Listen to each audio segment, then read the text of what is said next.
بسم الله الرحمن الرحيم قل هو الله أحد الله الصمد لم يلد ولم يولد ولم يكن له كفوا أحد.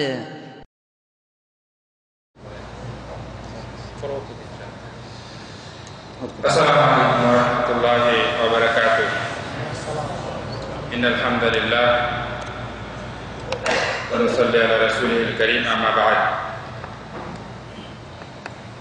সংক্ষিপ্ত হামদ এবং দরুদের পর আমরা সবাই আল্লাহর কাছে কৃতজ্ঞতা প্রকাশ করি যে মহান রব্বুল আলামিন আমাদেরকে এরকম সুন্দর পরিবেশে উপস্থিত হয়ে দ্বীনের কিছু তালিম শেখা এবং দেওয়ার জন্য যে তৌফিক দান করেছেন সে আল্লাহ পাকের কাছে আমরা শুকরিয়া জ্ঞাপন করি আলহামদুলিল্লাহ। অতঃপর দরুদ ও সালাম বর্ষিত জনাব মুহাম্মদ রাসূলুল্লাহ সাল্লাল্লাহু আলাইহি ওয়াসাল্লামের উপর, যার আদর্শ আমরা ফলো করার জন্য আমরা বিভিন্ন মাধ্যমে বিভিন্ন জিনিসের মাধ্যমে আমরা তার আদর্শ জানার এবং নিজের জীবনে বাস্তবায়নের চেষ্টা করি।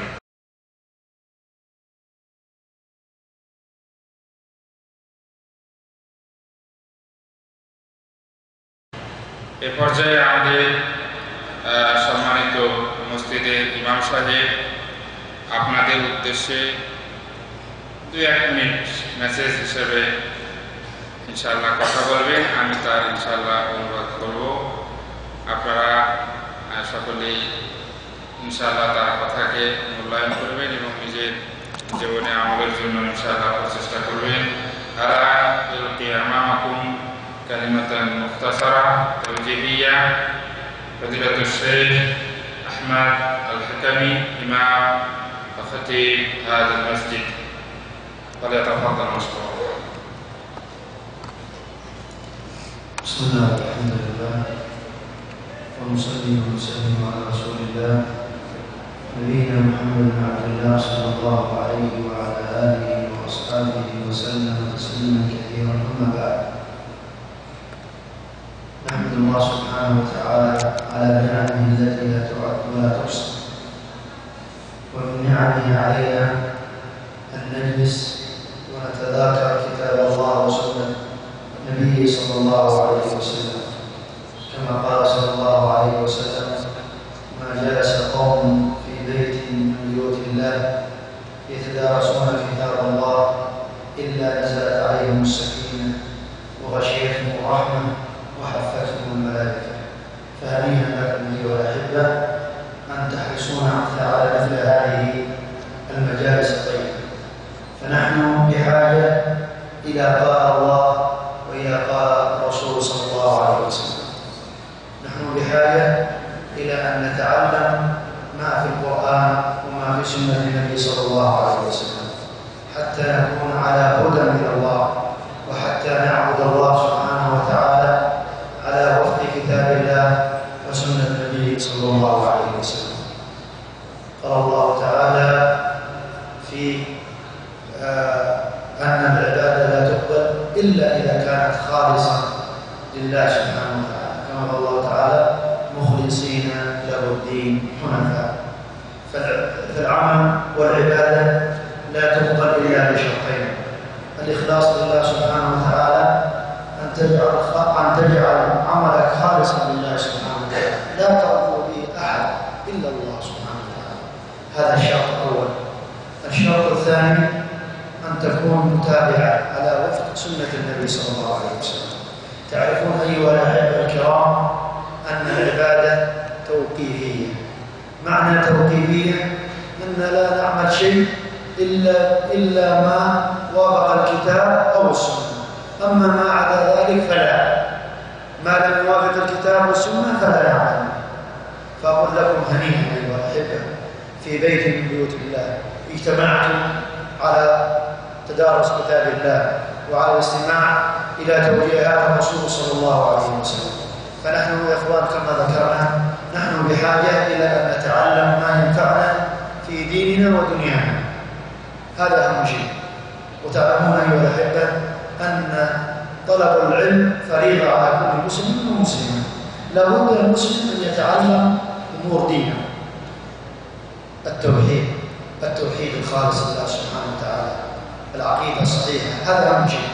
بعدين أركان الصلاة، واجبات الصلاة، كذلك الحج، كذلك الزكاة، هذه أساسيات الدين لا بد أن نتعلمها، لا بد أن نحرص على التعلم ونحرص على مثل هذه المجالس.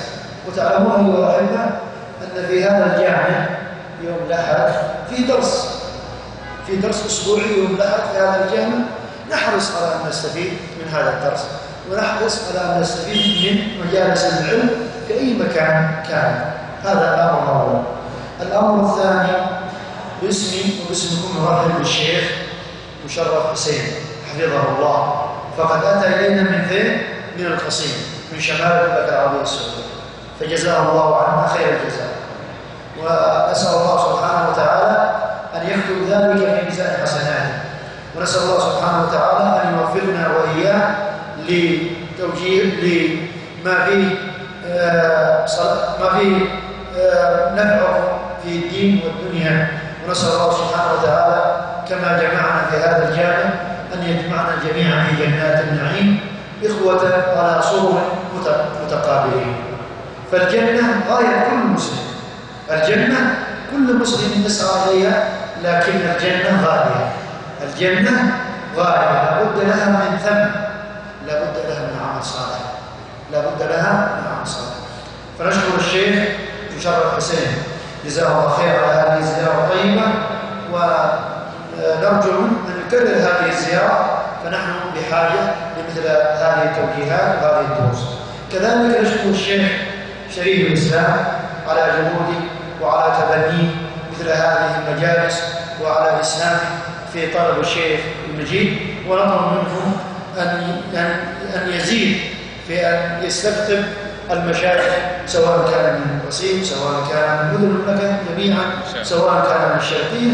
فنحن بحاجة إلى هذه الدروس الكرام، نحن بحاجة إلى مثل هذه المجالس، وخاصة في مثل هذا الزمن، في زمن الفتن والشهوات والشبه وتكالب الأعداء تكالب على المسلمين. فنحن بحاجة إلى من يبصرنا في ديننا ودنيانا. نسأل الله سبحانه وتعالى أن يوفقنا وإياكم لكل خير. نسأل الله سبحانه وتعالى كما جمعنا في هذا الجامع أن يجمعنا في جنات النعيم، ونسأله سبحانه وتعالى أن يجعل أقوالنا وأعمالنا خالصة لوجهه الكريم، إنه ولي ذلك والقادر عليه. وصلى الله وسلم على سيدنا ونبينا محمد وعلى آله وصحبه أجمعين. جزاكم الله خير، أحسن الجزاء لإلقاء هذه الكلمة القيمة।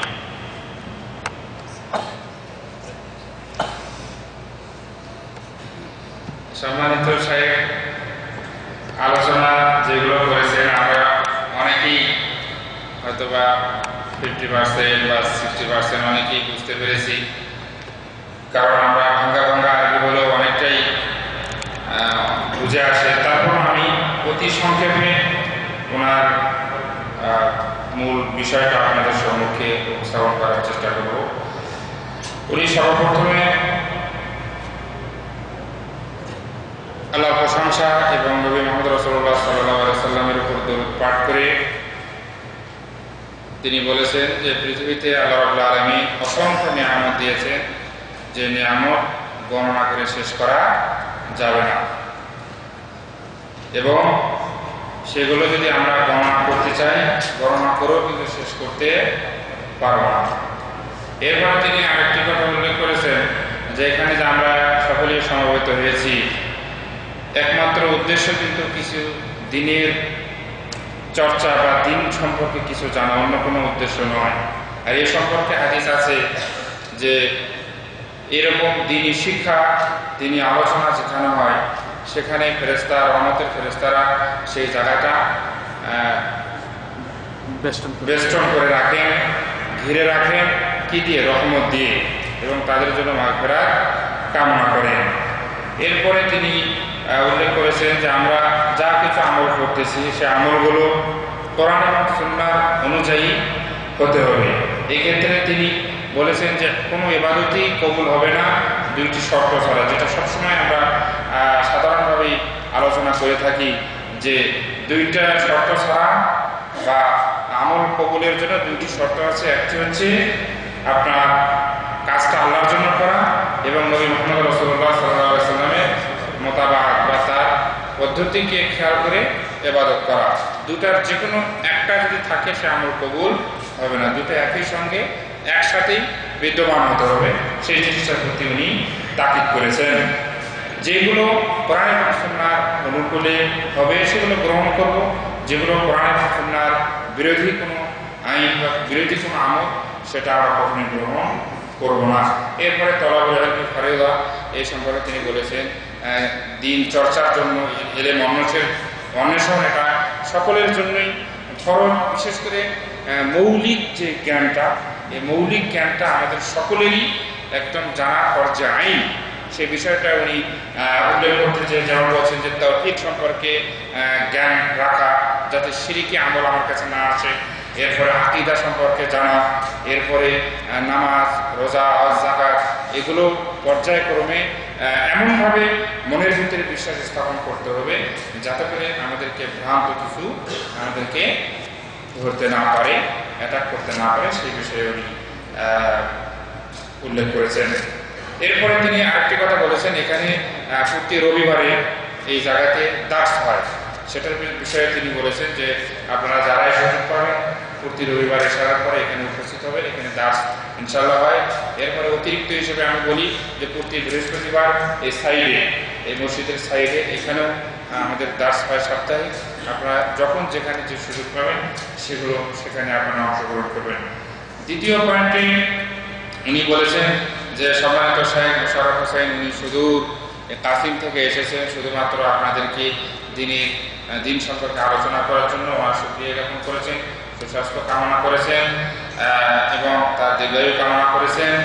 আমরা তার জন্য দোয়া করবো, আল্লাহ রাব্বুল আলামিন তাকে যাতে হায়াতে তাইয়্যিবা দান করেন, সকলে বলে আল্লাহুম্মা আমিন।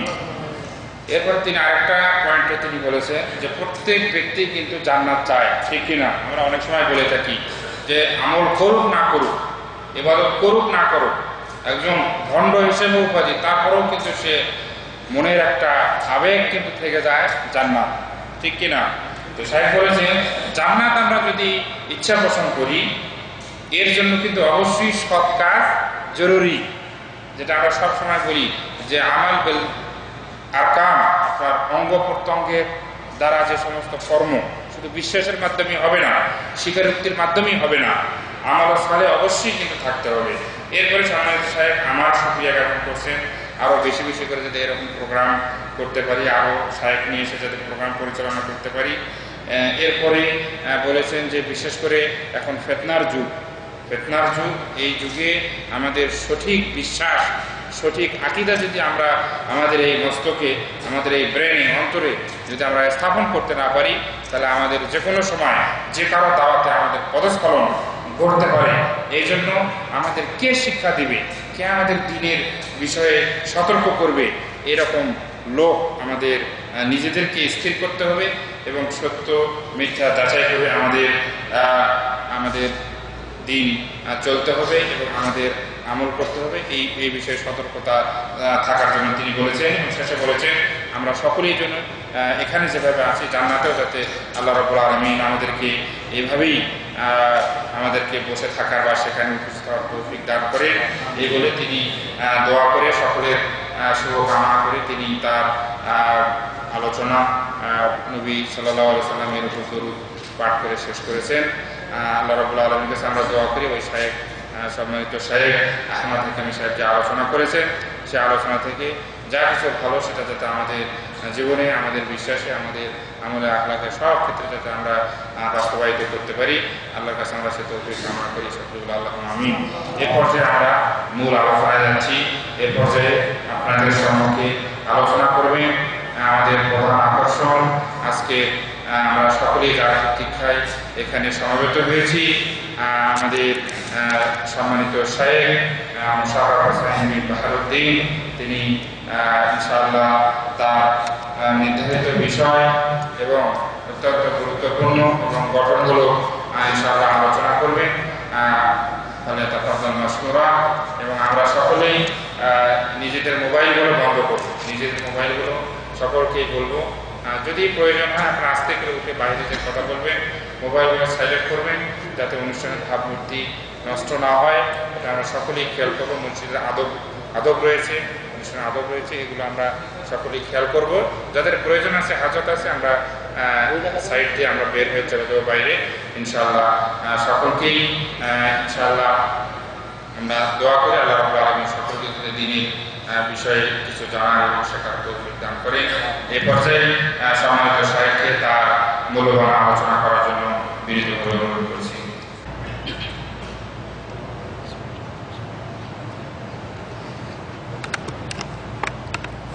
السلام عليكم ورحمة الله وبركاته.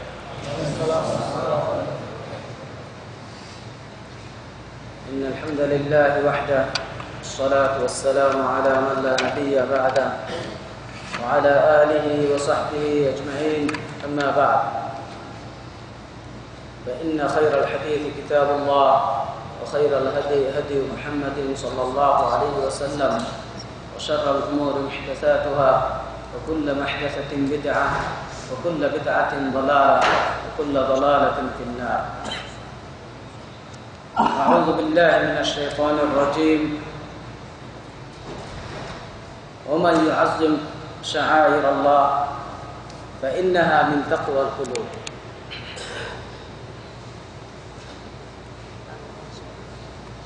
সম্মানিত উপস্থিতি,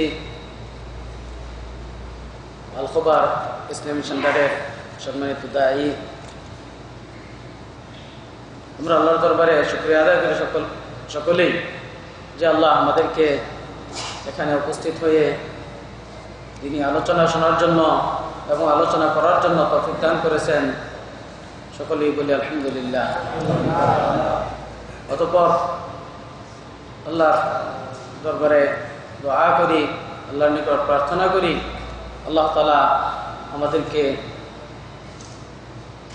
যা আলোচনা করার এবং শোনার তৌফিক দিবেন সেই অনুপাতে যেন আমল করারও তৌফিক দান করেন। আমিন।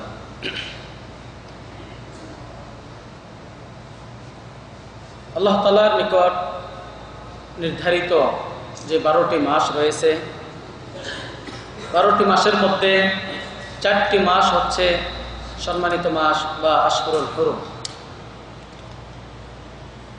যে 4টি মাসের বিশেষ মর্যাদা রয়েছে এবং বিশেষ সম্মান রয়েছে, যেই সম্মান জাহিলিয়াত যুগেও দিয়ে থাকত। এবং এই 4 মাসে নিজেদের মধ্যে কোনো ফাসাদ বা কোনো যুদ্ধ বিগ্রহ বা কোনো অন্যায় তারা লিপ্ত হতো না। সেই 4টি মাসের মধ্যে এই একটি মাস রজব মাস, আর বাকি 3টি ধারাবাহিকভাবে হিজরি সনের শেষ 3টি মাস, শাওয়াল, জিলকাদ এবং জিলহজ।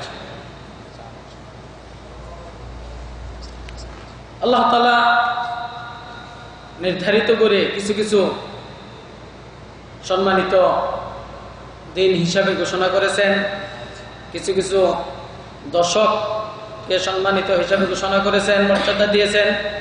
কিছু কিছু মাসকেও আল্লাহ তাআলা বিশেষভাবে গুরুত্ব দিয়েছেন। কিছু রাত্রকেও, কোনো রাত্রকেও আল্লাহ তাআলা বিশেষভাবে গুরুত্ব দিয়েছেন, যেই ক্ষেত্রে ইবাদতেরও কিছু ভিন্নতা রয়েছে। শরীয়তের মৌলিক নীতিমালা অনুযায়ী আমরা যদি জীবনযাপন করার চেষ্টা করি তাহলে দেখা যাবে যে আল্লাহর পক্ষ থেকে তথা আল্লাহর রাসূল সাল্লাল্লাহু আলাইহি সাল্লামের পক্ষ থেকে নির্ধারিত যেই দিন, যেই সময় রয়েছে, এর বাহিরে অন্য কোনো সময় যা শরীয়তে নির্ধারিত না, বা অন্য কোনো সময়ের বিশেষ কোনো মর্যাদা শরীয়তে ইসলামে নাই, সেগুলো আমরা কখনো জড়িত হতাম না। কিন্তু মূল ফর্মুলা থেকে আমরা একটু দূরে। সাধারণত দুটি ফর্মুলা রয়েছে, একটি হচ্ছে দুনিয়াবী ক্ষেত্রে, আরেকটা হচ্ছে দ্বীনি ক্ষেত্রে। দ্বীনি ক্ষেত্রের যে ফর্মুলাটি সেটি হচ্ছে যেটা শেখ একটু আগে বললেন যে ইবাদা তাওকিফিয়া। এটা এমন ইবাদত কোরআন ও হাদিসে যা নির্ধারিত রয়েছে সেই অনুপাতেই আমাদেরকে ইবাদত করতে হবে, এর বাহিরে না।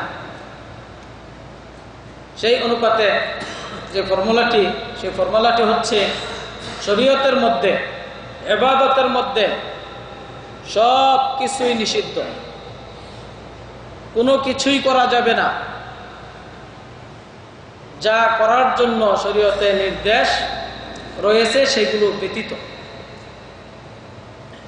ফর্মুলা শরীয়তের মধ্যে, ইসলামের মধ্যে বা ইবাদতের মধ্যে এমন কিছু করা যাবে না যেই বিষয় করার জন্য নির্দেশ রয়েছে সেগুলো ব্যতিরেকে। অর্থাৎ সব কিছুই নিষিদ্ধ, একমাত্র সেটাই করণীয়, সেটাই করতে হবে যে প্রসঙ্গে শরীয়তের বিধান রয়েছে, দলিল রয়েছে, নির্দেশ রয়েছে। অনুরূপভাবে আরেকটি ফর্মুলা দুনিয়াবী বিষয় সম্পর্কে। দুনিয়াবী বিষয়ে সব কিছুই করা যাবে, উল্টা সব কিছুই করা যাবে যেই বিষয় সম্পর্কে নিষেধ রয়েছে সেগুলো ব্যতিরেকে। দুনিয়াবী ব্যাপারে, জীবনযাপনের ব্যাপারে নিষেধের জন্য দলিলের প্রয়োজন রয়েছে, আর ইবাদতের মধ্যে করণীয় বিষয়ের জন্য দলিলের প্রয়োজন রয়েছে। এই দুটি ফর্মুলা সকলেই আমরা খেয়াল রাখব, তাহলে সহজেই আমরা ধরে নিতে পারবো যে ইবাদত বন্দিগির ক্ষেত্রে অতিরিক্ত কোনো কিছু আসলে, ইবাদত বন্দিগির ক্ষেত্রে কোনো কিছু কারোর পক্ষ থেকে শুনলে সেই সম্পর্কে যেন আমরা সাথে সাথে এই বিষয়টি আমরা তাকে জিজ্ঞাসা করি যে এর পিছনে কোনো দলিল আছে কি না। দলিল থাকে, যদি দলিল থাকে আহলান সাহলান, যদি দলিল না থাকে আমরা সেটার ধারে কাছেও যাব না। অনুরূপ দুনিয়াবী ক্ষেত্রেও কোনো নিষিদ্ধ কোনো বিষয়ের জন্য সেটা দলিলের প্রয়োজন রয়েছে। আল্লাহ রসুল তথা আল্লাহ তাআলা কোথায় নিষেধ করেছেন, কোথায় নিষেধ রয়েছে, কোনটা নিষেধ। আল্লাহ রসুল সাল্লাল্লাহু আলাইহি সাল্লাম হাদিসে ইরশাদ করেন, ইযা আমারতুকুম বিশাইইন ফাতু বিহি মাসতাতা'তুম ওয়া ইযা নাহাইতুকুম আন শাইইন ফাতরুকুহ। যেমন যেই বিষয় সম্পর্কে আল্লাহ রাসূল সাল্লাল্লাহু আলাইহি সাল্লাম নিষেধ করেছেন সেই বিষয়ে সাথে সাথে বর্জন করতে হবে, যেটা হারাম করেছেন শরীয়তে সেটা সাথে সাথে বর্জন করতে হবে। আর যেই বিষয় সম্পর্কে নির্দেশ দিয়েছেন সেটা সাধ্যমতো পালন করতে হবে, সাধ্যের বাহিরে না। আল্লাহ সাধ্যের বাহিরে কোনো কিছু চাপাই দেন নাই। দুনিয়াতে হালাল অনেক কিছুই রয়েছে। সাধারণভাবে এই যে বসে আছেন, কেউ নামাজের শুরুতে বসছেন, কেউ চারজনের উপরে বসছেন, কেউ আবার একটু হালাল দিয়ে আরামে বসছেন। কেউ কি বলতে পারবেন এটা হালাল এটা হারাম? যেটা হারাম হারাম হিসাবে নিষিদ্ধ, শরীয়তে যেটা নিষেধ করা হয়েছে সেটা হারাম। অন্যথায় যার যেমন ইচ্ছা করছেন, কেউ একদিকে ফিরে কেউ আরেকদিকে ফিরে, কোনো অসুবিধা নেই। যার যার আরাম যেভাবে সুন্দর সেভাবে করছেন, কিন্তু যেটা নিষেধ সেটা বর্জন করতে হবে। অনেকেই অনেক ধরনের পোশাক পরে আসছেন, এই পোশাক নিষিদ্ধ, এই পোশাক পরতে হবে বা এই পোশাক পরা যাবে না, এটাকে ফতোয়া দিতে পারবেন? হ্যাঁ, শরীয়তের মধ্যে নির্ধারিত যেই কয়টি গুণাগুণ রয়েছে, যেই কয়টি বৈশিষ্ট্য রয়েছে, যে এই বৈশিষ্ট্যের পোশাকগুলো হারাম, সেটাই হারাম। অন্যথায় শার্ট, গেঞ্জি, জুব্বা, পাঞ্জাবি কোনো নাম ধরে কোনো ভেদাভেদ নেই। কিন্তু শরীয়তের বৈশিষ্ট্য যেই ধরনের সেই ধরনের বৈশিষ্ট্য হতে হবে, আর যেগুলো নিষিদ্ধ সেগুলো হারাম। তার মধ্যে কিছু কিছু বিষয় রয়েছে, একটু বোঝার জন্য বলতেছি বিষয়গুলো। যে টাকনুর নিচে কাপড় পরিধান করা নিষিদ্ধ একবার। পুরুষের জন্য টাকনুর নিচে কাপড় পরিধান করা হারাম। এই ক্ষেত্রে বলতে পারবেন সে লুঙ্গি পরুক, জুব্বা পরুক, প্যান্ট পরুক, আলখাল্লা পরুক, যাই পরুক, পরিধানের বস্ত্র টাকনুর নিচে যাবে সেটুকু হারাম। এখন যেটাই সে পরুক, একজনে প্যান্ট পরতেছে টাকনুর নিচে কোনো অসুবিধা নেই, আর একজন জুব্বা পরবে টাকনুর নিচে, এটা ভদ্রতা হয়ে গেল না? শরীয়তে জায়েজ হয়ে গেল এটা। প্যান্ট, পাঞ্জাবি, প্যান্ট, জুব্বা, লুঙ্গি কোনো ব্যবধান নেই। জুব্বাও যদি টাকনুর নিচে যায় সেটাও যতটুকুন যাবে ততটুকুন জাহান্নামে জ্বলবে, ততটুকুন জাহান্নামে যাবে। অনুরূপ একজন প্যান্ট পরেছে আর একজন পায়জামা পরেছে, অনেকের দৃষ্টিতে হয়তো প্যান্টওয়ালা খারাপ, পায়জামাওয়ালা ভালো, কিন্তু প্যান্ট যদি টাকনুর উপরে পরে, পায়জামাওয়ালাও যদি পায়জামা টাকনুর নিচে পরে, সেক্ষেত্রে কি বলবেন? প্যান্টের কোনো দোষ নেই, সেই পায়জামাওয়ালারই দোষ। তাই শরীয়তে যেগুলো নিষেধ রয়েছে সেগুলো বর্জনীয়, সেগুলো হারাম। অন্যথায় সব কিছুই করা যাবে। দিনের ক্ষেত্রেও কোনো কিছুই করা যাবে না যতক্ষণ পর্যন্ত নির্দেশ না আসবে যে এটা করণীয়, এইভাবে করতে হবে, এই পদ্ধতিতে করতে হবে, সেটাই আমাদেরকে করতে হবে। অন্যথায় কোনো কিছু করার বিধান নেই। আল্লাহ তাআলার পক্ষ থেকে এই যে সমস্ত নিদর্শনাবলী রয়েছে সেগুলো সম্পর্কে আল্লাহ তাআলা ঘোষণা করেন যে সেগুলো সম্মান করবে, সেটাই হচ্ছে তার আন্তরিক তাকওয়া, অন্তরের প্রকৃত তাকওয়া মিন তাকওয়াল কুলুব। যে কার ভিতরে তাকওয়া আছে বা কার ভিতরে তাকওয়া নেই সেটির বাহ্যিক দৃষ্টান্ত ফুটে উঠবে তার কর্মের মাধ্যমে। আল্লাহ তাআলা কি কি ওয়াজিব করেছেন, কি কি ফরজ করেছেন, দৈনন্দিন কি কি আমল রয়েছে, মাসিক কি কি আমল রয়েছে, সাপ্তাহিক কি আমল রয়েছে, সেই অনুপাতে যে জীবনযাপন করবে সেই হচ্ছে একমাত্র আল্লাহ, তার ভিতরে রয়েছে একমাত্র আল্লাহ ভীতি, আর সেই হচ্ছে একমাত্র তাকওয়াশীল ব্যক্তি। সাপ্তাহিক রোজা রয়েছে, মাসিক রোজা রয়েছে, রমজান মাসের ফরজ রোজা রয়েছে, শওয়ালের 6টি রোজা রয়েছে, ইয়ৌমে আরাফার রোজা রয়েছে, আশুরার রোজা রয়েছে, এইভাবে সুন্নতি অনেক রোজা রয়েছে। আজকে যারা এই রজব মাসকে কেন্দ্র করে কিছু কিছু আমল নিয়ে ব্যস্ত থাকে, তারা কি সেই সুন্নতি বিধানগুলোকে পালন করেন? তাহলে চিন্তা করুন যে তাজিম করতে হবে বা সম্মান দিতে হবে আল্লাহ তাআলার নিদর্শনাবলীকে, কিভাবে আল্লাহ রাসূল সাল্লাল্লাহু আলাইহি সাল্লাম যেভাবে নির্দেশ দিয়েছেন সেই নির্দেশগুলো পালনের মাধ্যমে এবং যা নিষেধ করেছেন সেই নিষেধগুলো বর্জনের মাধ্যমে।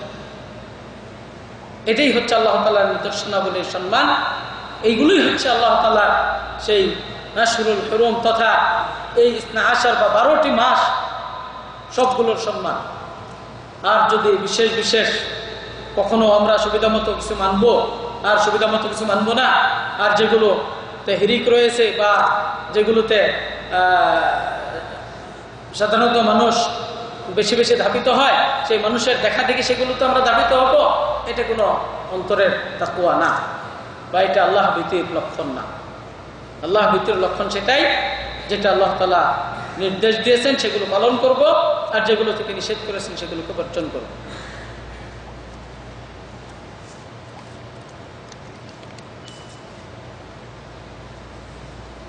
তাই আল্লাহ তাআলা নিদর্শনাবলীকে আমরা এইভাবেই সম্মান দিব যে পালনীয় এবং বর্জনীয় এর মাধ্যমে। আর এইগুলোই হচ্ছে ইবাদত, প্রকৃত ইবাদত। যেগুলো বর্জনীয় সেগুলো বর্জন করা, আর যেগুলো পালনীয় বা করণীয় সেগুলোকে বাস্তবায়ন করা বা পালন করা।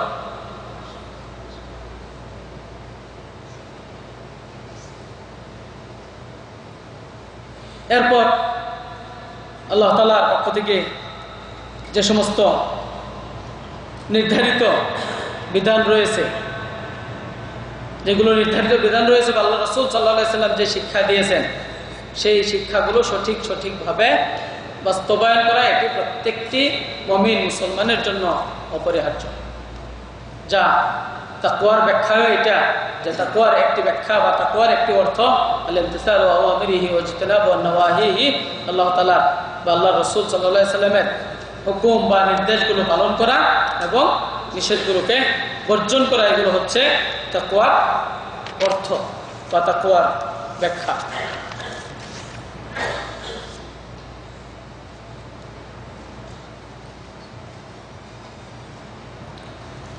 তো আমরা অনেকেই অনেক কিছু জানি বা অনেকেই জানি না, বা অনেকেই জেনেও সেগুলোকে স্মরণ রাখতে পারি না। তাই এই সমস্ত ওয়াজ মাহফিলের ব্যবস্থা করে শুধুমাত্র স্মরণ করাই দেওয়া এবং পরস্পরকে কল্যাণের কাজের দিকে উদ্বুদ্ধ করা, এটাই হচ্ছে আল্লাহর পক্ষ থেকে নির্দেশ, ওয়াযাক্কির ফাইন্না যিকরা তানফাউল মুমিনিন, যে মুমিনদেরকে স্মরণ করাই দাও, কেননা স্মরণ করাই দেওয়াতে মুমিনরা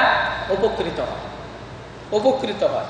তাই আমাদের প্রত্যেককেই খেয়াল করতে হবে, স্মরণ করতে হবে যে কখন কোন বিষয়গুলো করণীয় এবং কোন বিষয়গুলো কখন করণীয় না, সেগুলো সম্পর্কে সতর্ক করে দেওয়া।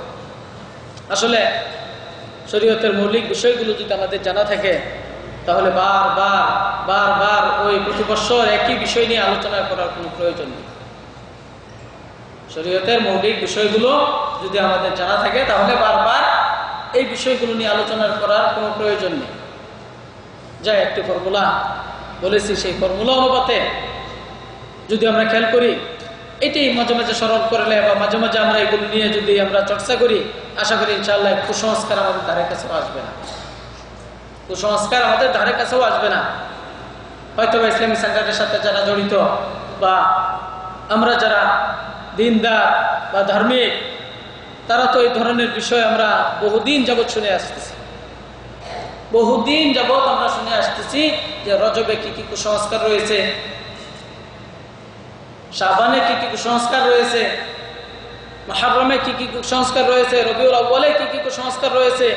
বারবার দেখা যাচ্ছে যে প্রতি বছরই আমরা সেগুলো নিয়ে আলোচনা করতেছি। কিন্তু আমার মনে হয় যে জীবনে যদি একবার যদি আমরা মৌলিক বিষয়গুলো যদি আমরা একটু শিখি বা একটু ভালো করে খেয়াল করি, তাহলে প্রতি বছর বা প্রতিটি মুহূর্তে এগুলো আমাদের তেমন একটা প্রয়োজন হবে না। এর চেয়ে গুরুত্বপূর্ণ আরো অনেক বিষয় রয়েছে যেগুলো থেকে আমরা অনেক দূরে সরে আছি। অনেক গুরুত্বপূর্ণ আল্লাহ তাআলা যে গাইডলাইন দিয়েছেন মহাগ্রন্থ কোরআন, এই কোরআনের জ্ঞান আমাদের কতজনের আছে? কোরআনের শিক্ষা আমাদের কতজনের আছে? যে কোরআনকে বলা হয়েছে আল্লাহ রাসূলের চরিত্র, আল্লাহ রাসূলের খুলুক, এই কোরআন থেকে আমরা আল্লাহর বৈশিষ্ট্য, আল্লাহর বিধান, আল্লাহর সবকিছুই আমরা জানতে পারবো। অনুরূপভাবে আল্লাহ রাসূল সাল্লাল্লাহু আলাইহি সাল্লামের পুরো চরিত্রটাই, পুরো আদর্শটাই আমরা জানতে পারবো। এবং ইসলামের ভিতরে যা কিছু রয়েছে সব কিছুই আমরা কোরআন থেকে শিক্ষা পাবো। শুধু তাই না, আমাদের অন্তরের যে ব্যাধি, অন্তরের যে রোগ, এই রোগের চিকিৎসাও রয়েছে মহাগ্রন্থ আল কোরআনে। তাহলে চিন্তা করুন যে আমরা কোরআন শিক্ষার জন্য দৈনন্দিন কতটুকু সময় আমরা ব্যয় করি, বছরে আমরা কতটুকু সময় আমরা নির্ধারণ করে নেই যে কোরআন শিক্ষার জন্য আমরা নির্ধারণ করে নিলাম, বা বছরে এই দিনগুলোতে আমরা বেশি বেশি করে কোরআন শিখবো। আছে কোনো এরকম রুটিন আমাদের? কিন্তু শবে বরাতের রুটিন ঠিকই আমাদের স্মরণ হয়ে যায়, ইচ্ছায় অনিচ্ছায়। ঠিকই আমাদের পাশাপাশি যারা আছে তারাও স্মরণ করে সেই দিনকে উদযাপন করে। আল্লাহ আমাদেরকে হেফাজত করুন। তাই গুরুত্বপূর্ণ যে বিষয়গুলো রয়েছে সেই বিষয়গুলো সম্পর্কে আমাদের জানা উচিত, সেইগুলো বিষয় সম্পর্কে আমাদের মানা উচিত। সপ্তাহে কতগুলো, কোন কোন দিনের বৈশিষ্ট্য, কোন কোন দিনের পৃথক পৃথক গুরুত্ব রয়েছে, সেই দিনগুলো সম্পর্কে আমাদের জানা উচিত। কিন্তু তাই বলে সব দিন আবার বিশেষ বিশেষ কোনো ইবাদত নেই। নির্ধারিত যা রয়েছে, সপ্তাহে রোজার ক্ষেত্রে 2 দিন রোজা রাখা সুন্নাত, আল্লাহ রাসূল রোজা রাখতেন, সোমবার এবং বৃহস্পতিবার। শুক্রবারের গুরুত্ব, দোয়ার জন্য নির্ধারিত সময় রয়েছে এবং জুমআর নামাজের জন্য বিশেষ গুরুত্ব রয়েছে। যেই দিনকে বলা হয়েছে এক সপ্তাহের কাফারা। আল জুমআতু ইলা আল জুমআ, as-salawatul khamsu al-jum'atu ila al-jum'a wa ramadan ila ramadan wal umratu ila al-umra mukaffiratun lima bainahunna idza ijtanibatil kaba'ir। 5 ওয়াক্ত নামাজ এক জুমআ থেকে আরেক জুমআ, এক রমজান থেকে আরেক রমজান, এক উমরা থেকে আরেক উমরা, এগুলো মধ্যবর্তী সময়ের কাফারা, সগীরা গুনার কাফারা। যদি আমরা কবিরা গুনাহ থেকে বিরত থাকি, তখন আমাদের সগীরা গুনার কাফারা হবে। তাহলে এই দিনগুলো বা সাপ্তাহিক বা দৈনন্দিন 5 ওয়াক্তের গুরুত্ব আমাদের কতটুকু আছে, 5 ওয়াক্ত নামাজের কতটুকু গুরুত্ব আছে, বা এক জুমআ থেকে আরেক জুমআর গুরুত্বই বা আমাদের কতটুকু আছে। মুসলমান হিসেবে হয়তো বা মসজিদে যাই, কিন্তু কখন যাই? আজানের আগে যেতে পারি, খুতবার আগে যেতে পারি, বা অনেক সময় দেখা যাচ্ছে যে রুকুও দৌড়ে এগিয়ে ধরতে হয়, অবস্থা এরকম। তো জায়গায় এই বিষয়গুলো যদি আমরা ভালো করে বুঝে যদি আমরা গুরুত্ব দিই, তাহলে আল্লাহ তাআলার নির্দেশনাগুলোকে সম্মান দেওয়া হবে বা গুরুত্ব দেওয়া হবে। অনুরূপ পাশাপাশি আমরা কুসংস্কার থেকেও বিরত থাকব। একটি পাত্র বা একটি বস্তু, একটি পাত্র বা একটি গ্লাস বা একটি বস্তু, সেটা যদি সঠিক কাজে ব্যবহার করা হয় তাহলে কোনো ময়লা আবর্জনা বা কোনো দুর্গন্ধ স্থান পাবে না। আর যদি সঠিক কাজে ব্যবহার না হয়, সঠিক বস্তু যদি সেখানে না রাখা হয়, তাহলে সেটা ময়লা হবে কি হবে না? খারাপ সেখানে আসবে কি আসবে না? মুসলমানের জন্য দৈনন্দিন রুটিন, দৈনন্দিন রুটিন, এই দৈনন্দিন রুটিনের যে সময়ের যে মূল গুরুত্ব, মুসলমানের রুটিনগুলো, দৈনন্দিন রুটিনগুলো কিসের উপর ভিত্তি করে হবে? ঘড়ির সময় অনুপাতে না, সেটা হবে নামাজের সময় অনুপাতে। মুসলমানের রুটিন নামাজের সময়ের অনুপাতে। এবং এই দেশেও মাশাআল্লাহ ডিউটির যে কিছু কিছু নিয়ম রয়েছে, সেগুলো দেখা যাচ্ছে যে নামাজের সময়ের অনুপাতে। তাই এই 5 ওয়াক্ত নামাজের গুরুত্ব যদি আমরা দেই, এই 5 ওয়াক্ত নামাজকে যদি আমরা হেফাজত করি, এই 5 ওয়াক্ত নামাজ অনুযায়ী আমাদের রুটিনকে যদি আমরা ভাগ করে নেই, তবেই হবে এই রজব মাসের গুরুত্বপূর্ণ যে বিষয়কে কেন্দ্র করে আমরা রজব মাসের গুরুত্ব দিয়ে থাকি, এবং সেই বিষয়কে কেন্দ্র করে মূল্যবান যে বিষয়টি আল্লাহ রাসূল সাল্লাল্লাহু আলাইহি ওয়াসাল্লাম নিয়ে এসেছেন, আল্লাহর পক্ষ থেকে ফরজ করা হয়েছে, সেটি হচ্ছে এই 5 ওয়াক্ত নামাজ। যদি আমরা রজব মাসের গুরুত্ব দিতে চাই এবং এই রজব মাসের যে মেরাজ হয়েছে সেটাকে গুরুত্ব দিতে চাই, তাহলে সবচেয়ে বড় যে বিধান, সবচেয়ে বড় যে গুরুত্বপূর্ণ যে বিষয়, এই 5 ওয়াক্ত নামাজের গুরুত্ব দেওয়া। 5 ওয়াক্ত নামাজের গুরুত্ব আমাদের কতজনের কাছে আছে? হয়তো বা প্রবাসী জীবনে মাশাআল্লাহ আমরা মসজিদমুখী হই, নামাজ পড়ি, কিন্তু তার মধ্যেও চিন্তা করতে গেলে দেখা যায় যে কয় ওয়াক্তকে আমরা গুরুত্ব দিয়ে থাকি। এই মসজিদের মুসল্লি যারা আছেন তারা বলতে পারবেন ফজরে কয় কাতার হয়, এবং প্রত্যেকেই বলতে পারবেন আশেপাশে যারা মসজিদে নামাজ পড়ে অভ্যস্ত বা ফজরের নামাজ উপস্থিত হন জামাতে, তারা বলতে পারবেন ফজরের নামাজে কয় কাতার হয় আর অন্য নামাজে কয় কাতার হয়। অথচ চিন্তা করুন যে আমরা রজব মাসের বৈশিষ্ট্য খুঁজি, রজব মাসের কোন সংস্কার নিয়ে ব্যস্ত আছি, কিন্তু প্রকৃত যে বিষয়টি এই রজব মাসে হয়েছে এবং এই মেরাজের মাধ্যমে আল্লাহ তাআলা যে বিষয়টি আমাদের জন্য দিয়েছেন এবং এত গুরুত্বপূর্ণ, সেই বিষয়টির গুরুত্ব আমরা কতটুকু দিয়ে থাকি। আল্লাহ রাসূল সাল্লাল্লাহু আলাইহি ওয়াসাল্লাম বলেছেন, নামাজ আমাদের উপর ফরজ করেছেন 5 ওয়াক্ত, কিন্তু ফজিলতের ক্ষেত্রে আমরা কত ওয়াক্তের ফজিলত পাবো? আল্লাহু আকবার। আর কি চান? এই 5 ওয়াক্ত আদায় করার মাধ্যমে যদি আমরা 50 ওয়াক্তের সমপরিমাণ যদি আমরা সওয়াব পাই, আল্লাহ তাআলা কত দয়াবান, সুবহানাল্লাহ। তাহলে চিন্তা করুন যে কত আসান করা হয়েছে, কত সহজ করা হয়েছে, এবং এর চাইতে গুরুত্বপূর্ণ মেরাজের মধ্যে আর কি ছিল? তাহলে এই মাসকে গুরুত্ব যদি আমরা প্রকৃত পক্ষে দিতে চাই, তাহলে আমাদের এই 5 ওয়াক্ত নামাজের গুরুত্বের মাধ্যমে, এই 5 ওয়াক্ত নামাজকে হেফাজতের মাধ্যমে এই মাসে গুরুত্ব দেওয়া হবে, অন্যথায় হবে না। আর এই 5 ওয়াক্ত নামাজের গুরুত্ব, 5 ওয়াক্ত নামাজ ত্যাগ করার যে ভয়াবহতা, যে শাস্তি, এটা নামাজ প্রসঙ্গ নিয়ে আলোচনা করতে গেলে বা নামাজের বিষয় নিয়ে আলোচনা করলে, নামাজ পরিত্যাগের বিধান কি সেগুলো সম্পর্কে আলোচনা করলে তখন জানতে পারবেন যে এর ভয়াবহ ক্ষতি কতটুকু। এমনকি আল্লাহ রাসূল সাল্লাল্লাহু আলাইহি সাল্লামের সাহাবায়ে কেরামগণ বলতেছেন, আল্লাহ রাসূল সাল্লাল্লাহু আলাইহি সাল্লাম এমন কোন আমলকে এত গুরুত্ব দেন নাই বা মুসলমান এবং কাফেরের মধ্যে পার্থক্যকারী সৃষ্টি করেন নাই, একমাত্র নামাজ ব্যতীত। এই নামাজই হচ্ছে একমাত্র কাফের এবং মুসলমানের মধ্যে পার্থক্যকারী আমল। সম্মানিত ভাইয়েরা, এই মেরাজ হয়েছে রজব মাসে, এবং এই মেরাজের কারণে আমরা গুরুত্ব দিয়ে থাকি এই মাসকে, কিন্তু প্রকৃত যেইভাবে গুরুত্ব দেওয়া উচিত আমরা সেইভাবে গুরুত্ব দিচ্ছি না। তাই আমাদেরকে শিক্ষা গ্রহণ করতে হবে।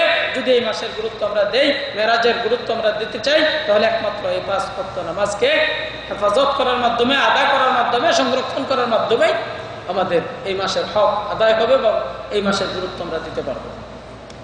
মানুষের মধ্যে অনেক প্রকার রয়েছে, মানুষের মধ্যে অনেক প্রকার রয়েছে। আল্লাহ রাসূল সাল্লাল্লাহু আলাইহি ওয়াসাল্লাম হাদিসে ইরশাদ করেন যে প্রত্যেক আদম সন্তানই ভুলকারী, এবং সর্বোত্তম ভুলকারী কে? সর্বোত্তম ভুলকারী হচ্ছে যে ভুল করে তওবা করে। ভুল করার সাথে সাথে যে তওবা করে সেই হচ্ছে সর্বোত্তম। আদম সন্তান ভুল করবেই, এটা চিরাচরিত নিয়ম, মানুষের ফিতরাত এটা, যে আদম আলাইহিস সালাম ভুল করেছেন, আদম সন্তানও ভুল করবে। এটা ভুল করাটা অপরাধ না। এক শ্রেণীর লোক ভুল করে সাথে সাথে তওবা করে, ভুল করে সাথে সাথে তওবা করে। আরেক শ্রেণীর লোক ভুল করে অনুতপ্ত হয়, চিন্তিত হয় এবং হয়রানি পেরেশানি হয়। আরেক শ্রেণীর লোক ভুল করে, পাপ করে, সে অনুতপ্ত হয় না এবং নিজেকে চিন্তিতও মনে করে না, বরং আরো বাহাদুরি দেখায় সেগুলোকে প্রচার করে। চিন্তা করুন যে কোন প্রকারের লোক, তো আমরা কোন প্রকারের হতে চাই। ইন্নাল্লাহা ইউহিব্বুত তাওয়াবিনা, আল্লাহ তাআলা তওবাকারীদেরকে পছন্দ করে। ভুল হবে, কিন্তু ভুল করার পরে আমরা যেন নিরাশ না হই, অন্যায় করার পরেও, পাপ করার পরেও যেন আল্লাহর রহমত থেকে আমরা নিরাশ না হই।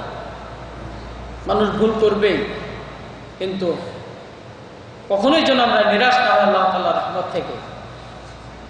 তাই ভুল করার সাথে সাথে যেন আমরা আল্লাহর কাছে তওবা করি, অনুতপ্ত হয়ে তওবার শর্ত অনুযায়ী যদি আমরা তওবা করি, ইনশাআল্লাহ আল্লাহ তাআলা আমাদেরকে গুনাহ খাতা মাফ করবেন, এবং শুধু মাফ করবেন না, বরং সেই গুনাহ খাতার পরিবর্তন আল্লাহ তাআলা সওয়াব দিবেন। যদি আমাদের ছায়ের পাহাড় থাকে, সেই ছায়ের পাহাড়কে সোনার পাহাড়ে পরিবর্তন করবেন। কিন্তু মিটিয়ে দিবেন না, মিটিয়ে তো দিবেন, শুধু মিটিয়ে দিবেন না, বরং যতই পাপ করি না কেন সেই পাপকে সওয়াবে পরিণত করবেন। তাহলে চিন্তা করুন, আমরা জীবনে যে যত অন্যায় করেছি, যে যত ভুল করেছি, আমরা যেন কেউ আল্লাহর রহমত থেকে, আল্লাহর দয়া থেকে নিরাশ না হই। আমরা যেন আন্তরিকভাবে তওবা করি এবং তওবা শর্ত অনুপাতে যেন তওবা করি। এরপর ঈমানের উপর যেন আমরা অটল থাকি, আর এই 5 ওয়াক্ত নামাজকে যেন আমরা হেফাজত করি।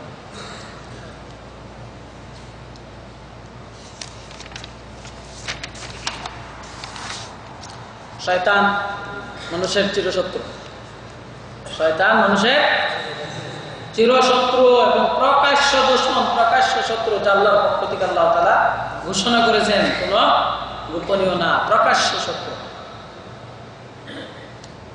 এই শয়তান মানুষের সাথে, মুমিনদের সাথে খেলা করতে চায়। কিভাবে?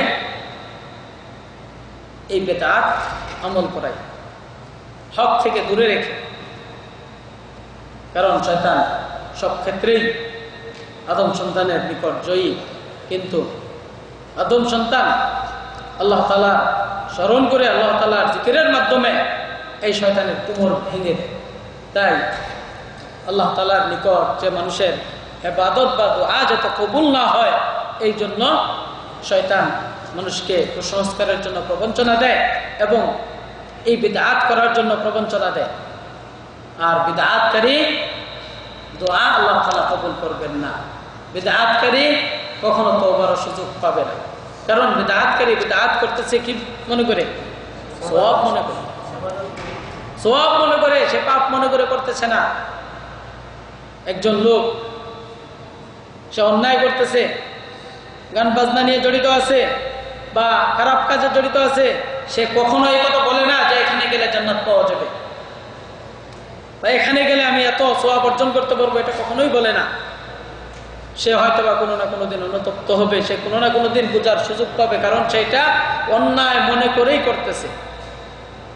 কিন্তু যে বিদআত কাজে লিপ্ত আছে, যে মাজারে যাচ্ছে এবং যে বিভিন্ন অতিরিক্ত আমল নিয়ে ব্যস্ত আছে, তারা সওয়াব মনে করে করতেছে, সওয়াব মনে করে ব্যস্ত আছে, তারা এর মাধ্যমে জান্নাত পাবে, অমুকের কাছে গেলে জান্নাতের টিকিট পাবে, এটা মনে করেই তারা করতেছে। তারা কি কোনোদিন অনুতপ্ত হওয়া বা তওবা করার কোনো চিন্তা করবে? তারা কখনোই চিন্তা করবে না, কারণ তারা ভালো মনে করে করতেছে। এই জন্যই যে কিছু কিছু সময়কে কেন্দ্র করে যে সমস্ত কুসংস্কারের উৎপত্তি হয়েছে, সেগুলোর দ্বারা মানুষ কখনোই সঠিক পথে আসবে না। যতক্ষণ পর্যন্ত সেগুলো চিহ্নিত করে, যতক্ষণ পর্যন্ত সেগুলো বর্জন না করবে, ততক্ষণ পর্যন্ত তার সঠিক পথে আসা সম্ভব হবে না। কারণ শয়তান তার সাথে খেলা করবে এবং শয়তান তাকে সেখানে ডুবিয়ে রাখার জন্য, সেখানে লিপ্ত রাখার জন্য বহু অশ্বাসা, বহু প্রবঞ্চনা দেবে। বহু লোক আপনাদের আমাদের আশেপাশে আছে, যদি আমরা খেয়াল করি তাহলে অবশ্যই আমরা বুঝতে পারবো যে অনেক অনেক ফরজ থেকে সে দূরে আছে, কিন্তু অনেক বিদআত নিয়ে সে ব্যস্ত আছে, বিদআত নিয়ে সে ব্যস্ত আছে। তাই আমাদেরকে মৌলিক বিষয়গুলো, সেই বিষয়গুলো খেয়াল করতে হবে এবং এই শয়তানি ওয়াসওয়াসা এবং প্রবঞ্চনা থেকে আমাদেরকে সম্পূর্ণরূপে দূরে থাকতে হবে, অন্যথায় তওবার সুযোগ আমাদের জন্য মিলবে না।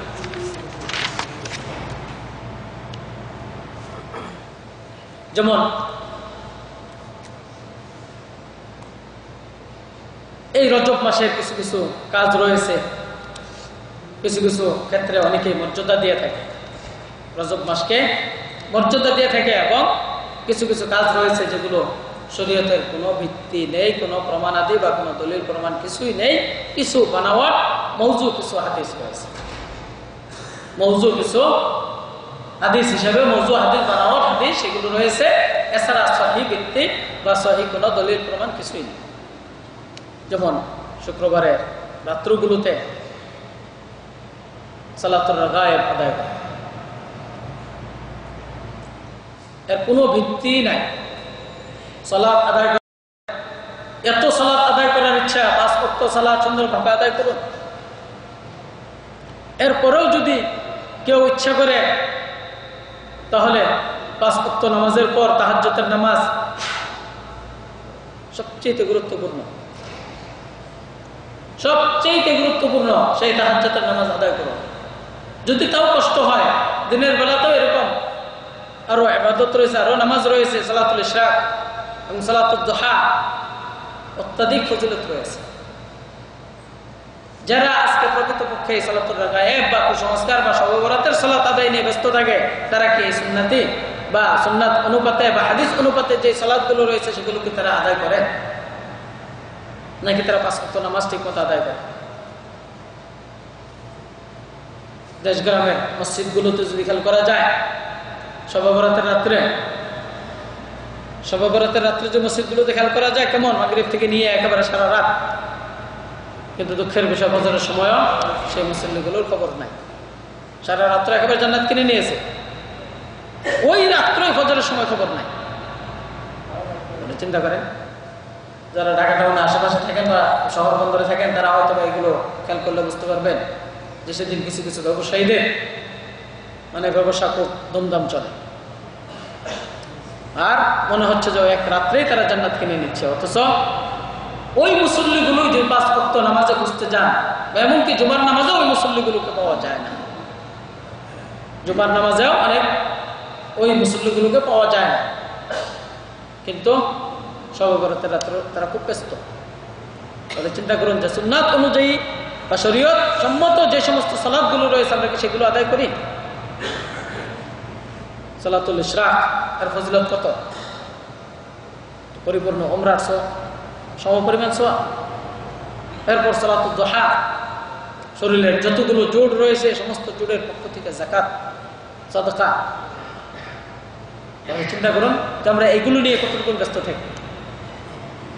হয়তো বলতে পারেন সময় পাই না, ব্যস্ত খুব, কিন্তু সময় বেশিও লাগে না, সময় বেশিও লাগে না। 2 রাকাত নামাজ পড়তে কতটুকু সময়, ওযু করার সময় নিয়ে সর্বোচ্চ 10 মিনিট।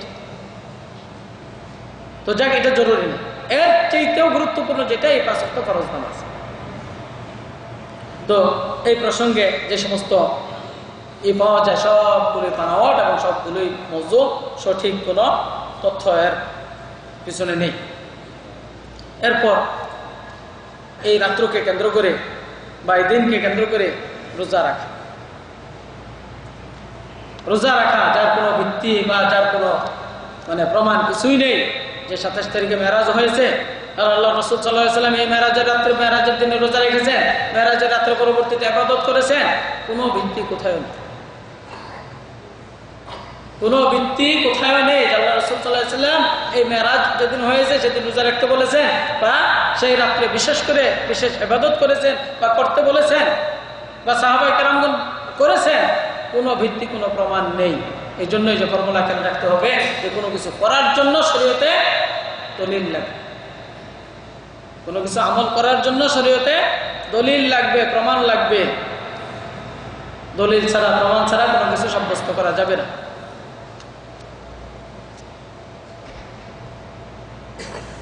তাই এতই যদি রোজা রাখার ইচ্ছা হয় তাহলে রোজা, সুন্নতি রোজা যেগুলো রয়েছে বা সারা বছর যে সমস্ত রোজাগুলো রয়েছে, রমজান মাসের রোজা ব্যতিরিকে যেগুলো হাদিসে রয়েছে সেগুলো আমরা পালন করি।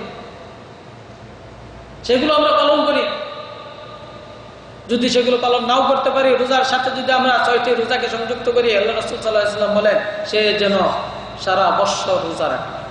সিয়ামুদ দাহর বলা হয়েছে। সিয়ামুদ দাহর বলা হয়েছে যে ব্যক্তি রমজান মাসে রোজা রাখবে এবং 6টি রোজা তার সাথে সংযুক্ত করবে, সে যেন সারা বছর রোজা রাখে। বলে চিন্তা করুন, এই বিদআতি রোজা রাখার কোনো দরকার আছে? নতুন তৈরি করার কোনো দরকার আছে?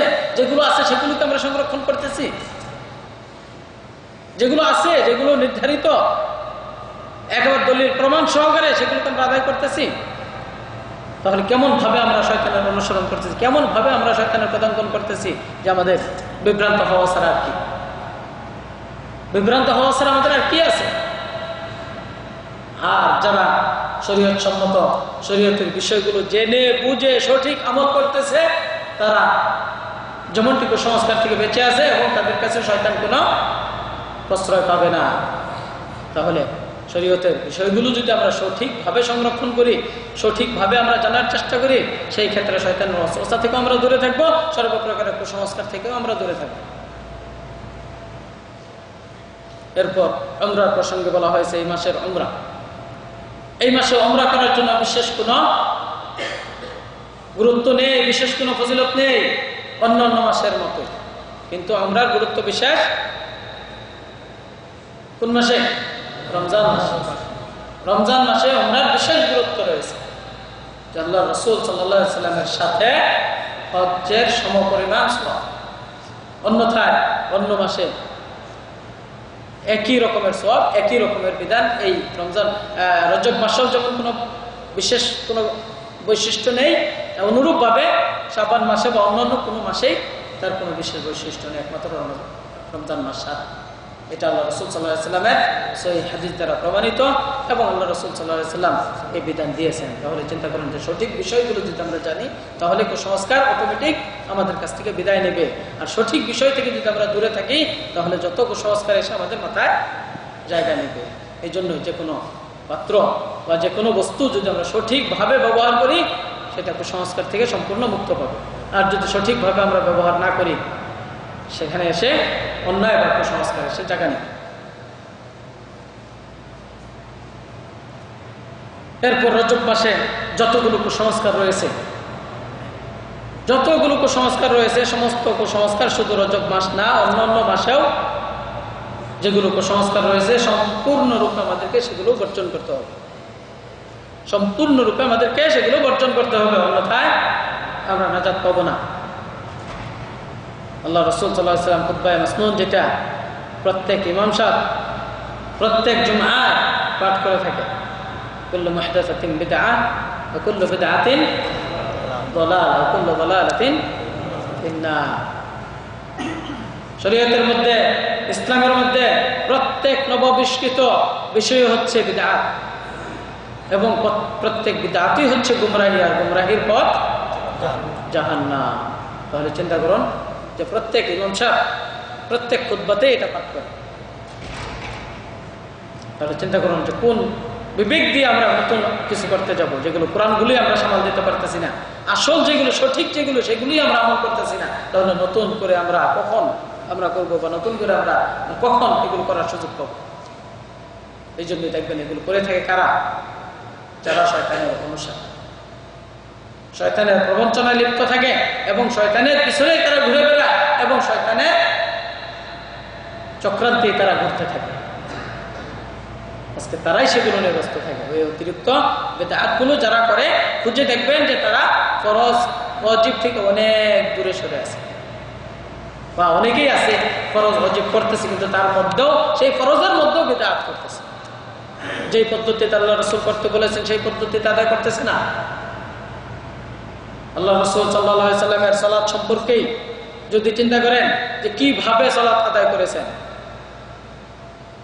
কিভাবে সালাত আদায় করেছেন, আমাদের এই সালাত সম্পর্কেই চিন্তা করতে হবে। বিশেষ করে মেরাজের যে গুরুত্বপূর্ণ বিষয়টি আল্লাহ রাসূল নিয়ে এসেছেন সেটা হচ্ছে সালাত, এবং সালাত সম্পর্কেই আল্লাহ রাসূল সাল্লাল্লাহু আলাইহি ওয়াসাল্লাম হাদিসে বলতেছেন যে আউয়ালু মা ইউহাসাবু বিহিল আবদু ইয়াউমাল কিয়ামাহ আস-সালাত, কিয়ামতের দিন বান্দার সর্বপ্রথম যে হিসাব নেওয়া হবে নামাজ। এই নামাজ যদি সঠিক হয় তাহলে তার সমস্ত আমল সঠিক হবে, আর যদি নামাজ সঠিক না হয় সমস্ত আমল বরবাদ হবে।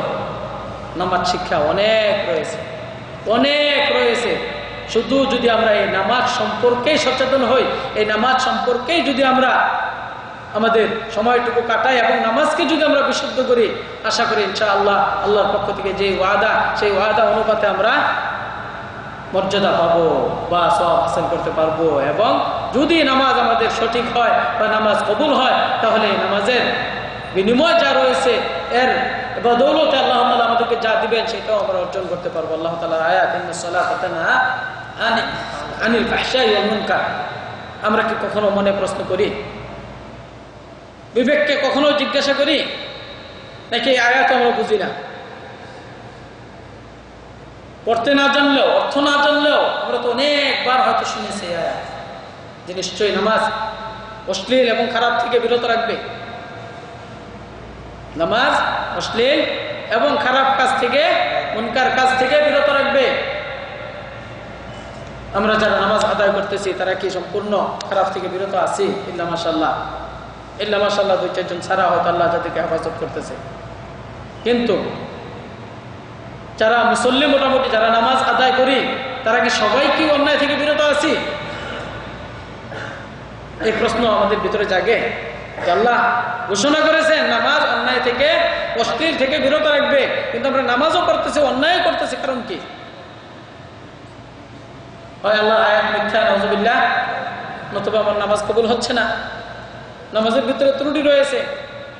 আমরা বিনা প্রফিটে, বিনা সওয়াবে, বিনা ফলে আমরা এভাবে কষ্ট করেই যাবো, লাভ কি? একটু তো চিন্তা করা দরকার, একটু তো ভাবা দরকার। একবারে নির্ঘাত বোকা ছাড়া তো বিনা উপকারে তো কোনো কিছু করেন নাকি? কেউ করি? বিনা ফায়দায় কেউ কিছু করি নাকি? ফ্রি ফ্রি কেউ ডিউটি করি না? ফ্রি ফ্রি কোনো কিছু করি? নিশ্চয়ই কিছু না কিছু সেখানে উপকার বা ফায়দার আশা করি। কিন্তু এই সালাতের যে ফওয়ায়েদগুলো রয়েছে, যে ফায়দাগুলো রয়েছে, তার মধ্যে গুরুত্বপূর্ণ একটি, আমরা কি নামাজ আদায়ের পাশাপাশি কি অন্যায় থেকে আমরা বিরত আছি না কিনা? যদি চিন্তা করে দেখুন যে যারা আজকে নামাজ আদায় করতেছে অন্যায় থেকে বিরত না, তাদের নামাজের মধ্যেও হয়তো বা ত্রুটি রয়েছে। একটু দেখবেন, একটু ভেবে দেখবেন, বা শরীয়তের মানদণ্ড রয়েছে আমাদের সামনে, সেই মানদণ্ড দিয়ে যাচাই করবেন, সেই মানদণ্ড দিয়ে যাচাই করবেন। আর যারা প্রকৃতপক্ষেই নামাজি, প্রকৃতপক্ষেই অন্যায় থেকে বিরত আছে, প্রকৃতপক্ষেই যারা প্রকৃত মুমিন, তারা সেই কুসংস্কার থেকেও মুক্ত আছে। এই জন্যই কিছু মানদণ্ড স্বরূপ যদি আপনারা একটু যাচাই করেন যে আজকে যারা বিদআত কর্মে লিপ্ত আছে, আজকে যারা বিভিন্ন কুসংস্কার নিয়ে লিপ্ত আছে, তাদের মধ্যে দেখবেন ওই 3 প্রকারের মধ্যে 2 প্রকারে হয়তো 2 প্রকারের লোকেরাই সেটা করতেছে। যারা ভুল করতেছে, ভুল করে তারা অনুতপ্ত হচ্ছে, চিন্তিত হচ্ছে, কিন্তু তওবা করতেছে না, তারা ওই ভুলের মধ্যেই থাকতেছে, ভুলের মধ্যেই থাকতেছে। আরেক প্রকার ভুল করতেছে, অন্যায় করতেছে, পাপ করতেছে, কিন্তু কোনো চিন্তা ভাবনা বা কোনো পরোয়া কোনো কিছুই করতেছে না। এই দুই শ্রেণীর লোককেই দেখবেন সেখানে এই বিদআত বা অন্যায় কুসংস্কার কাজে তারা লিপ্ত আছে। এবং নামাজের ক্ষেত্রেও তাদের খেয়াল করবেন যে তাদের নামাজও অনুরূপ সঠিকভাবে নামাজ হচ্ছে না। আল্লাহ রাসূল সাল্লাল্লাহু আলাইহি ওয়াসাল্লামের নির্দেশ, সাল্লু কামা রাআইতুমুনি উসাল্লি, যে তোমরা যেমন ভাবে আমাকে নামাজ পড়তে দেখো সেভাবেই নামাজ পড়ো। আল্লাহ রাসূলের হাদিস আমাদের সামনে আছে না নাকি নাই? নামাজ শিক্ষা আমাদের ভিতরে আছে না নাই? সঠিকভাবে সহিহ পদ্ধতিতে বিশুদ্ধ হাদিস দ্বারা অনেকগুলো নামাজ শিক্ষা হয়তো বা আমাদের দাওয়া সেন্টারগুলোতে বা আমাদের হাতে অনেকগুলো আছে, অনেকগুলো আছে, একটা দুটা না।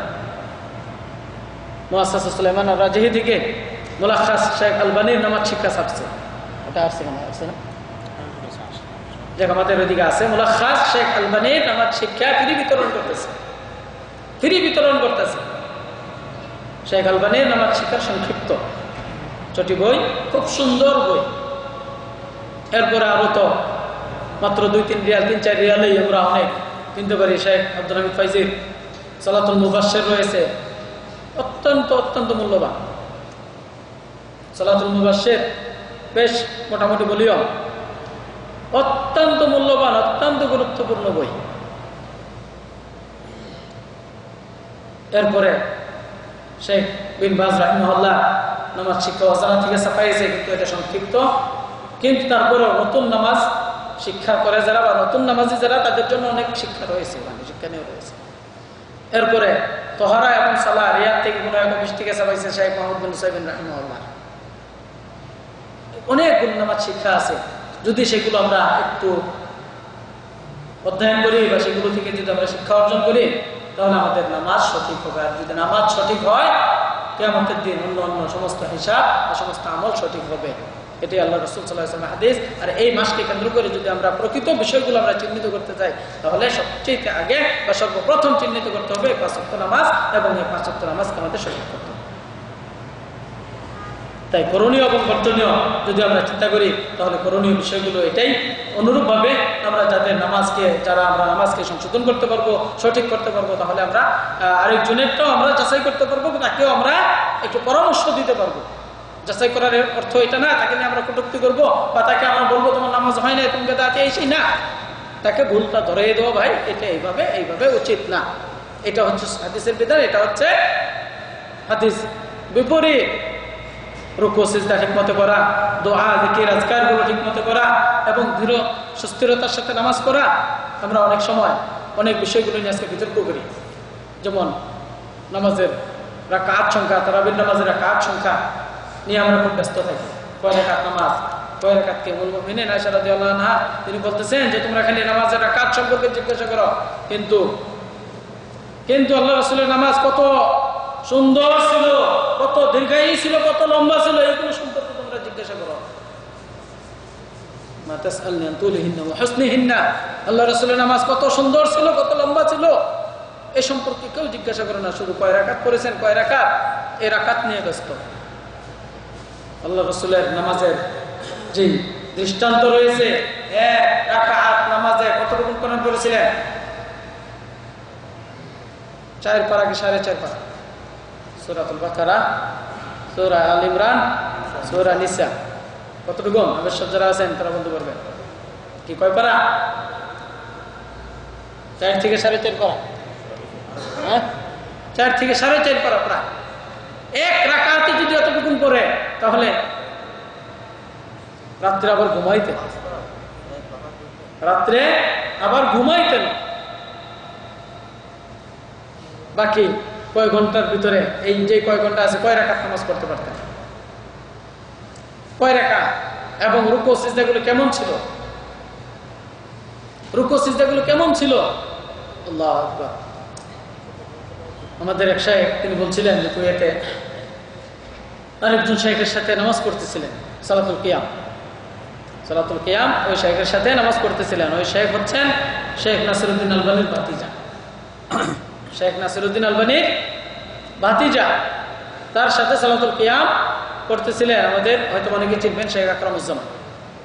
তিনি বলতেছিলেন যে সিজদায় গিয়ে অনেক সময় ঘুমিয়ে পড়তেন, হাঁটু আর হাতের কনুইগুলো বাঁকা হয়ে যেত রুকুতে গিয়ে সিজদায় গিয়ে।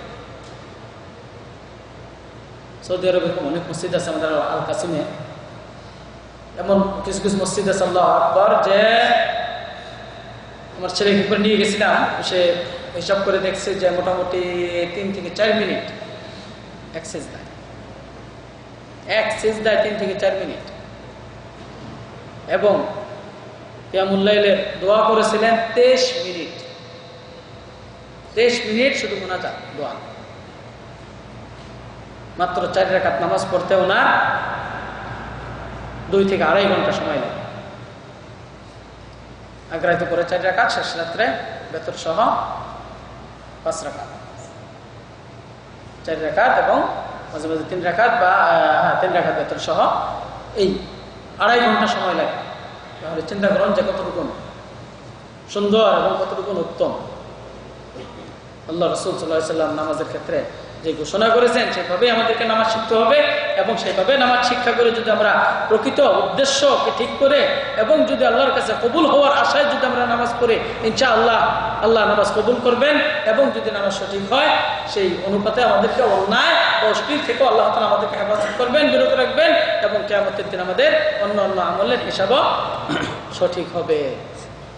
সম্মানিত ভাইরা, এই মাসে অন্য অন্য মাসে যত কুসংস্কারগুলো রয়েছে সেই সর্বপ্রকার কুসংস্কার থেকে আমাদেরকে বিরত থাকতে হবে, কারণ এর পিছনে কোনো দলিল কোনো প্রমাণ নেই। যদি দলিল প্রমাণ থাকে আমরাও করবো, অসুবিধা কি? অসুবিধা আছে? অসুবিধা আছে? দলিল প্রমাণ যদি থাকে আমাদের কোনো অসুবিধা আছে নাকি? আপনাদেরকে নিষেধ করে আমাদের কোনো লাভ আছে? কোনো লাভ আছে নিষেধ করে দেয়? রোজা করবেন, নামাজ পড়বেন, সব হবে। আপনারা আমরাও যদি সেই পথ দেখাই বা উপদেশ দেই, সেই সমপরিমাণ সব আমরাও অর্জন করতে পারবো, অসুবিধা তো দেখি না। কিন্তু অত্যন্ত দুঃখের বিষয়, অত্যন্ত দুঃখের বিষয় যে সমস্ত বিদআত যারা প্রচার করবে এবং এই বিদআতে যারা আসবে, এই প্রচারক দ্বারা অনুরূপ যারা বিদআতীদের যত পাপ হবে, এই পাপের হকদার এই প্রচারকদেরকেও গ্রহণ করতে হবে, এই হকদার তাদেরকেও হতে হবে। মান সান্না সুন্নাতান হাসানা ফালাহু আজরুহু ইলা ইয়াউমিল কিয়ামাতি ওয়া মান তাবিআহু। যে ব্যক্তি কোনো সুন্নাত, সুন্দর প্রথা চালু করলো, সুন্দর সুন্নাত চালু করলো, সেই সুন্নাতের উপর যতজন লোক আমল করবে, কিয়ামত পর্যন্ত সকল লোকের সমপরিমাণ সওয়াবের হকদার হবে কে? সমপরিমাণ সওয়াব পাবে কে? যে সুন্দর প্রথাটি চালু করলো। অনুরূপভাবে এর বিপরীত যে কোনো খারাপ বা অন্যায় কোনো বেদাতি প্রথাকে চালু করলো, এই বেদাতি প্রথায় কিয়ামত পর্যন্ত যতজন লোক আসবে, সেই অন্যায় কাজে পাপের কাজে যতজন লোক কিয়ামত পর্যন্ত আমল করবে, তার সমপরিমাণ পাপের হকদার তাকে হতে হবে যে সর্বপ্রথম এই প্রথা চালু করবে। চিন্তা করুন, কেউ কি নিজের হিসাব দিয়ে কুল পাবো? আরেকজনের বোঝা কি করে গ্রহণ করতে পারবে? নিজের হিসাব দিয়ে যেখানে কুল পাওয়া যাবে না, নিজের হিসাব দিয়ে যেখানে শেষ করা যাবে না, তাহলে আরেকজনের পাপের বোঝা সে কি করে বহন করবে? আজকে কত শত এরকম বিদআত প্রচারক আছে, শিরিক প্রচারক আছে, তাদের কি কোনো আল্লাহর ভয় নাই? নিজের হিসাবে তো দিতে পারবেন না, কিন্তু যাদেরকে তারা আহ্বান করতেছেন, এই বিদআতের দিকে উদ্বুদ্ধ করতেছেন, এই সকলের সমপরিমাণ পাপের বোঝা নিয়ে তারা কিভাবে হিসাব দিবেন? প্রত্যেককে হুঁশিয়ার হতে হবে যে যতটুকু করতেছি ততটুকুর জন্য ভালো করি, সঠিকটা বুঝে যেন আমরা করি, অন্যায় কোনো কিছু যেন করতে না যাই, বা আমার দ্বারা যেন কেউ অন্যায় কোনো কিছু না শিখে। এটা প্রত্যেককে সতর্ক থাকতে হবে যে যতটুকু পারেন ভালো করবেন এবং ভালো কাজে সহযোগিতা করবেন। আল্লাহর পক্ষ থেকে এটাই বিধান, তাআওয়ানু আলাল বিররি ওয়াত তাকওয়া ওয়া লা তাআওয়ানু আলাল ইসমি ওয়াল উদওয়ান, যে তোমরা পরস্পরকে সৎ কাজে, পুণ্যের কাজে, সওয়াবের কাজে পরস্পরকে সহযোগিতা করো, কিন্তু অন্যায়, পাপ এবং খারাপ কাজে কেউ, শত্রুতার কাজে কেউ পরস্পরকে সহযোগিতা করো না। চিন্তা করুন আজকে আমরা কি নিয়ে ব্যস্ত আছি, কি নিয়ে আজকে আমরা ব্যস্ত আছি, কোন কাজে ব্যস্ত আছি? নাকি ভালো কল্যাণকর কিছু নিয়ে ব্যস্ত, নাকি অন্যায় নিয়ে ব্যস্ত?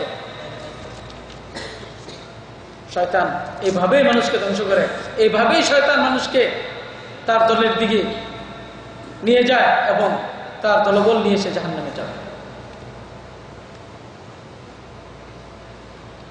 আল্লাহ আল্লাহ তাআলা ইরশাদ করেন, ওয়া ইয়াশু আন যিকরির রহমান মুকাইয়িদু লাহু শাইতানান ফাহুয়া লাহু কারীন, যে আল্লাহ তাআলার জিকির থেকে, আল্লাহ তাআলার স্মরণ থেকে, আল্লাহ তাআলার ইবাদত বندگی থেকে যে বিমুখ হয়ে থাকবে, আল্লাহ তাআলা তার জন্য শয়তান নিযুক্ত করে দিবেন এবং এই শয়তানই হবে তার নিকটতম বন্ধু, শয়তান হবে তার অভিভাবক, শয়তান হবে তার পরিচালক। চিন্তা করুন, আজকে যে ব্যক্তি আল্লাহর জিকির থেকে, আল্লাহর স্মরণ থেকে বিমুখ হয়ে আছে, দূরে সরে আছে, তার জন্য কে অভিভাবক? শয়তান। এই শয়তানের প্রবঞ্চনাতে সে চলবে এবং সেই শয়তানের ওয়াসওয়াসাতে সে জীবনযাপন করবে। তাহলে তার জন্য কি কোনো কল্যাণকর কোনো কিছু তার পক্ষে সম্ভব হবে? কখনোই। আল্লাহ তাআলা যেন আমাদের শয়তানি চক্র থেকে সম্পূর্ণরূপে বিরত রাখেন এবং শয়তানি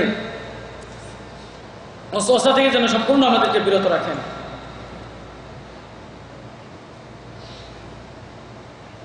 তাই যদি আমরা শয়তানি চক্র থেকে বিরত থাকতে চাই, আমাদের আমলকে সঠিক করতে হবে, ঈমানকে মজবুত করতে হবে এবং সঠিক আমল যদি আমরা করতে পারি অবশ্যই ঈমান মজবুত হবে এবং আল্লাহ তাআলা আমাদেরকে সেই শয়তানি চক্র থেকে হেফাজত রাখবে। প্রতিটি ক্ষেত্রেই দোয়া রয়েছে, জিকির রয়েছে, ঘরের ভিতরে প্রবেশের দোয়া, বাথরুমের দোয়া, যে কোনো ক্ষেত্রে এগুলোর বিশেষ ফজিলত হচ্ছে শয়তানের কোনো অংশ সেখানে থাকবে না। যে কোনো কাজে বিসমিল্লাহ বলে শুরু করবেন, আল্লাহর নাম নিয়ে শুরু করবেন, সেখানে শয়তানের কোনো অংশ থাকবে না। শয়তানের স্থান সব জায়গাতেই শয়তান যায়, কিন্তু যেখানে আল্লাহর নাম নিয়ে আল্লাহকে স্মরণ করে কোনো কিছু করা হয় সেখানে শয়তানের কোনো অংশ থাকে না, সেখানে কোনো শয়তান অংশ নিতে পারে না। তাই প্রতিটি কাজেই যদি আমরা আল্লাহকে স্মরণ করি, প্রতিটি কাজেই যদি আল্লাহর নাম নিয়ে আমরা শুরু করি, তাহলে সেখানে শয়তান থেকে আমরা বিরত থাকবো। এই জন্যই শয়তানের ওয়াসওয়াসা থেকে যদি আমরা বিরত থাকতে পারি, তবেই আমরা সর্বপ্রকারের বিদআত থেকেও আমরা বিরত থাকবো। কারণ মুমিনদেরকে কষ্ট দিয়ে থাকে শয়তান এবং মুমিনদেরকে নিয়ে খেলা করে শয়তান, তাদেরকে বিদআত করে, কারণ বিদআতের মাধ্যমে তার আমলকে নষ্ট হয়ে যায় এবং বিদআতের মাধ্যমে সে জাহান্নামের পথিক হয়। তাই আমরা কেউ চাই না যে এই কষ্ট করে সামান্য একটা আমল করতেছি, এই আমলের ভিতরে কোনো ভেজাল আসুক। আরো বিশেষ করে অনুরোধ করব, যারা নামাজ সঠিকভাবে এখনো আদায় করতে পারেন না বা সঠিকভাবে নামাজ আদায় করা শিখেন নাই, তারা অত্যন্ত অল্প সময়ের ভিতরে শিখেন। কারণ এই নামাজ হচ্ছে গুরুত্বপূর্ণ এবং এই মাসের বা মেরাজ থেকে যদি আমরা শিক্ষা নিতে চাই, এই নামাজের শিক্ষাই আমাদের সর্বপ্রথম নিতে হবে এবং আল্লাহর নিকট যদি আমরা সমস্ত আমলগুলো সঠিক হিসাবে আমরা উপস্থিত করতে চাই, তাহলে নামাজকে আগে সঠিক করতে হবে। যদি নামাজ সঠিক হয়, অন্যান্য আমল সঠিক হবে, আর যদি নামাজ সঠিক না হয়, অন্যান্য আমল সঠিক হবে না। আল্লাহ তাআলা আমাদেরকে প্রকৃত পক্ষে সঠিক নামাজি হওয়ার জন্য তৌফিক দান করুন। আল্লাহ তাআলা আমাদেরকে সঠিকভাবে নামাজ আদায় করার জন্য তৌফিক দান করুন এবং সর্বপ্রকারের কুসংস্কার এবং বিদআত থেকে আমাদেরকে মুক্ত রাখুন। আর যত